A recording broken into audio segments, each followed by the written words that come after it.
Good morning, superstars. Welcome to the Reconnection Project, or welcome back, should I say. So nice to have you here with my shining stars.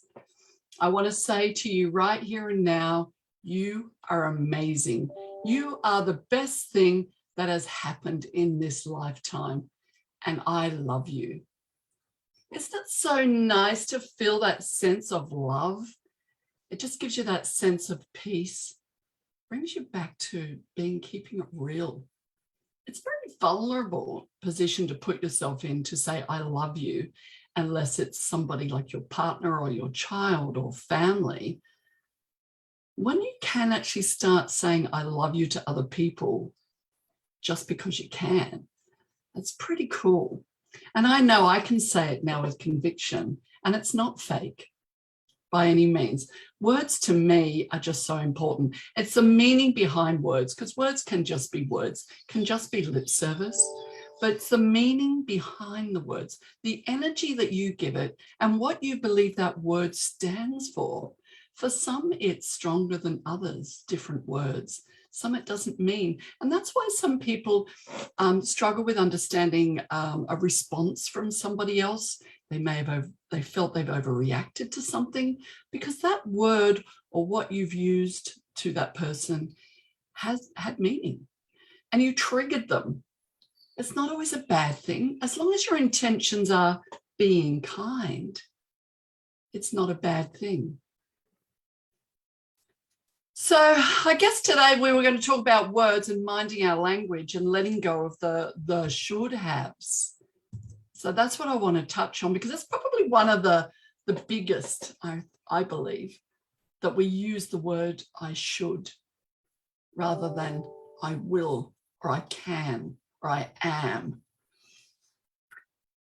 So I guess we just talked about it's the meaning we put behind words. I was very excited and very blessed to have attended an event, a presentation last week that talked on this topic. And what it did for me, it just reinforced that I was on track, because I was bringing attention to my words, and also the meaning behind the words for me when it triggered me.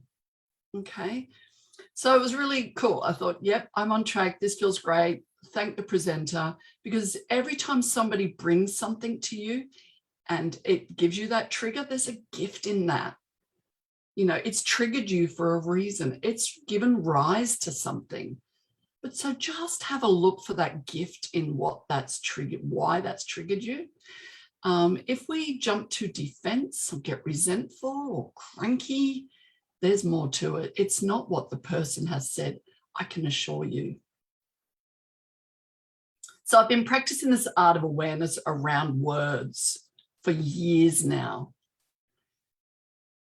So words can, if we don't use the words that make us feel good or are congruent to us or align with us, they can leave us feeling small and insignificant. We might be able to joke about things, but even jokes, some of the words, again, it's the intention behind it and your audience. And if you feel triggered, ask yourself the question, why that's triggered you. It'll be something there. So it's never too late to start feeling amazing and expand yourself. And, you know, you don't have to feel in that small space. I choose myself to focus on what matters the most to me. So on the Reconnection Project, we've touched on this topic in the past, and you'll find all our previous lives are actually on the Karen Howe YouTube channel. So feel free to go in. We've got a stack of them there now. And our intention was all about enhancing other people's lives. And just, I guess, if there are triggers for you, to actually start investigating those, because who wants to feel terrible? Nobody does. You actually are able to live an extraordinary life, whatever that looks like for you. I can't even say what that looks like for you.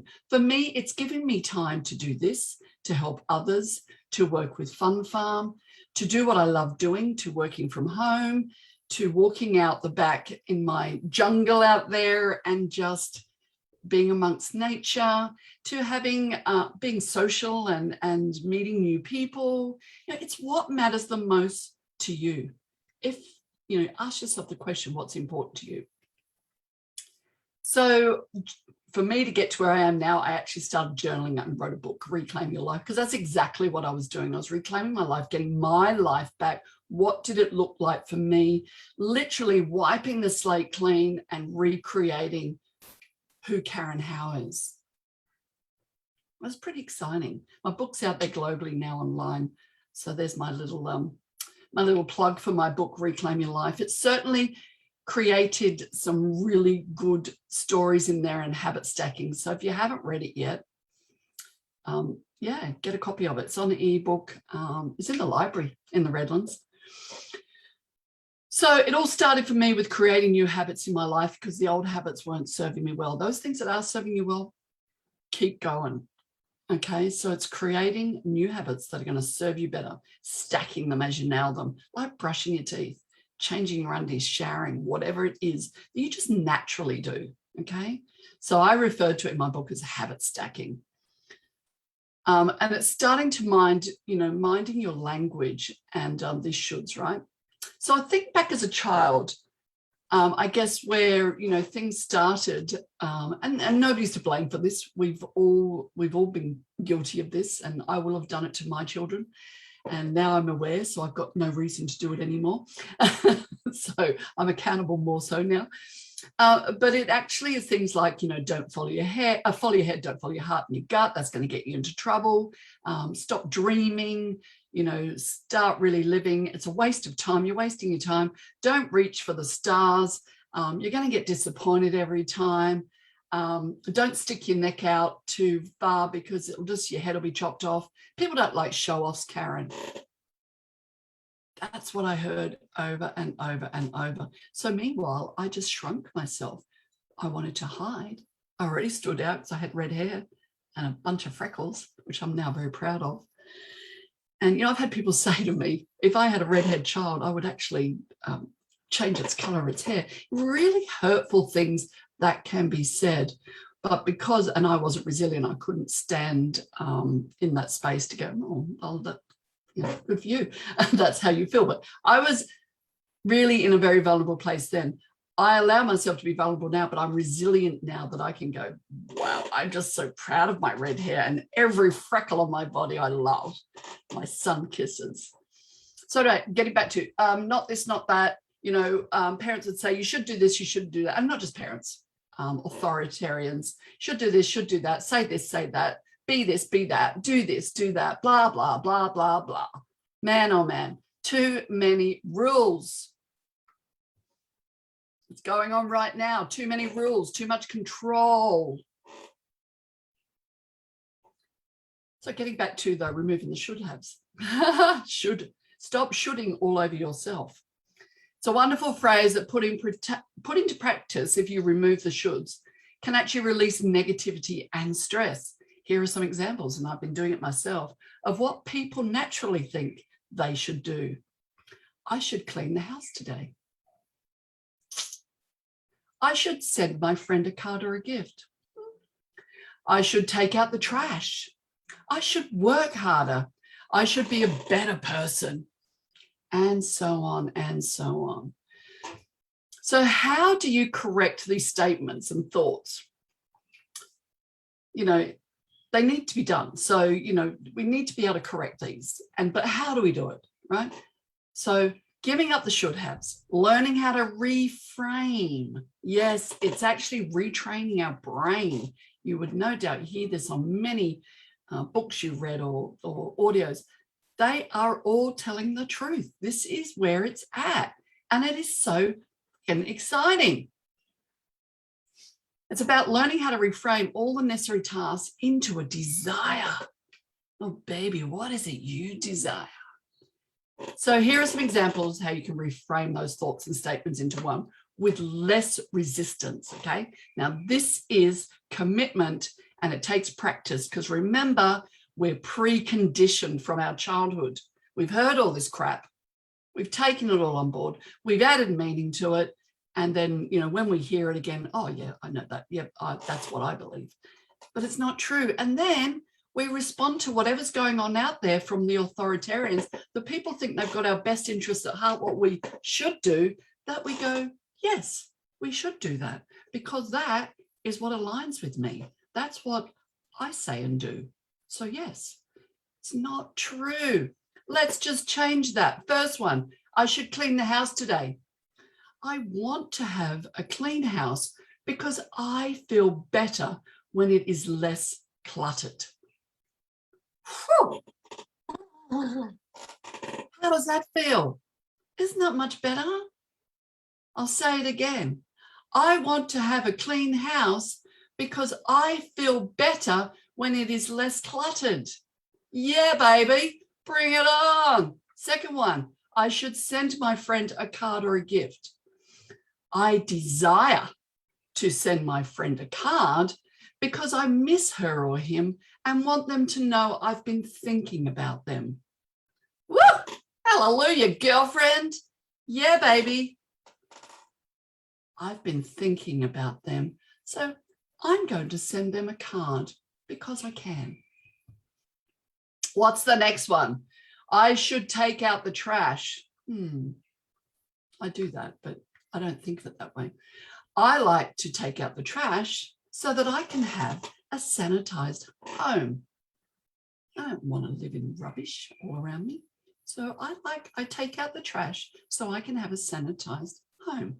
How good is that? These are no-brainers. It is just reprogramming. The top one, I will take out the trash because I enjoy a sanitized home. Next one, I should work harder. There's no reason why you can't do these. There is a reframe here. I want to increase my productivity and organization at work so I can work less and make more. I should work harder. See, it's too easy to go, I should work harder. 3 or 4 words. Reframing it, articulating it better. I want to increase my productivity and organization so so I can work less and make more, if that's a priority for you. How cool is that? Woo-hoo! Bring it on. Right, I should be a better person. Okay, drum roll, please. I am a great person. I want to give more to others because when I do, they know I care and I feel like I have made a difference. I love it. I just love this. So isn't this much better? Turn your TV off, turn your radio off, get off Facebook, create your own dialogue and follow what's right for you and congruent to you. Now, these are just a few ways to reframe. I'm going to pop them in our post after this live. But there are a few ways to reframe the statements. And in most cases, it is best to desire versus the want. Okay, so what is it you desire? What is it you desire? I've been watching Lucifer lately, so that actually came in quite nicely today. By learning to stop, think and saying, should your entire outlook on life, as well as your sense of peace, will change for the better. It will. I can guarantee you. Watch the magic and actually really watch it. Really watch it. Monitor how you respond and how things are changing. They'll start off really like things will just come in this morning and go, oh, my day just flowed much nicer. Oh, I seem to have more time on my hands. Oh, I'm going to send that card and let so-and-so know that I'm thinking about them because I care. I do care.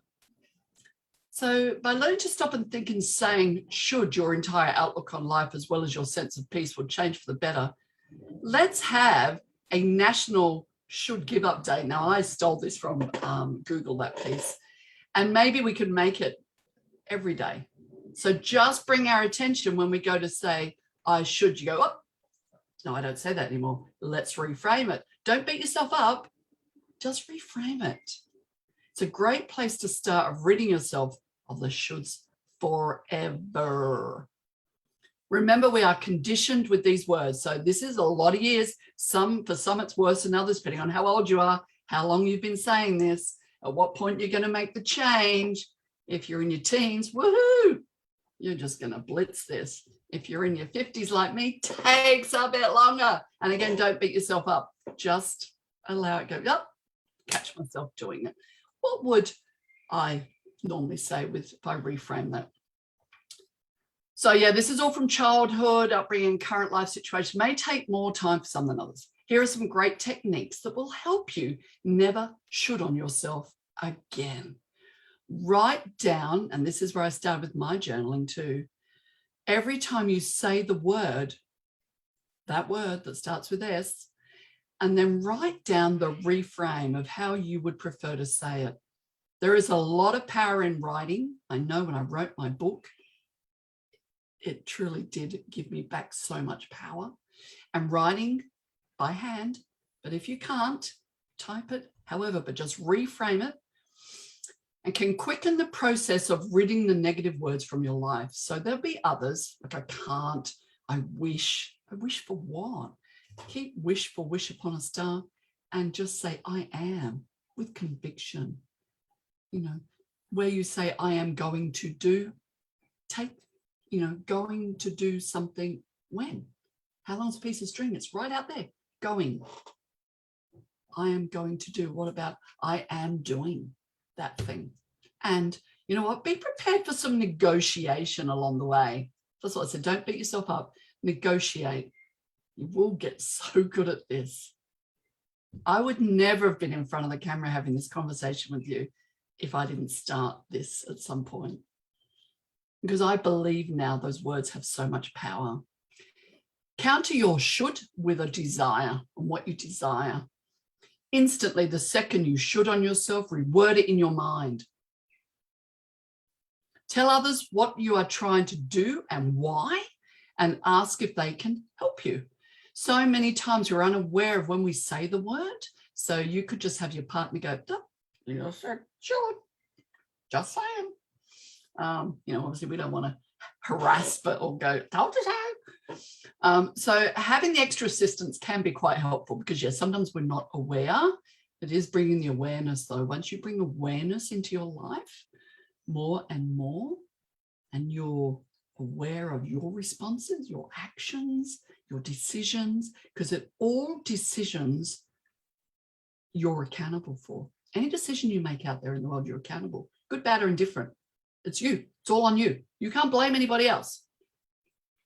So imagine what it'd be like to drop your shoulds in an upsetting situation or a relationship. What this will feel like, as I mentioned to you, probably, when I say probably, that's my other new word, relaxing, easing, and freeing. Yes, freeing, the most favorite of all. Who doesn't want that? You can and will continue to pursue wholesome aims in wholesome ways, but this time no longer chained to your shoulds. If somebody says you should, that's not true. What are you saying? Remember, you're accountable. Thanks, guys, for your time. I hope you got something out of that. Really, really love getting on here and just sharing. This is what it's all about, sharing experiences and sharing how I guess where I'm coming from in my life now and how I've been able to enhance my life and unwrapping that innate gift that you've got. And that's you and what's in there and what you've got to offer others. Everybody has got something in them to share with someone. You might not necessarily want to or need to change the world, but you could change someone's world. Bye for now.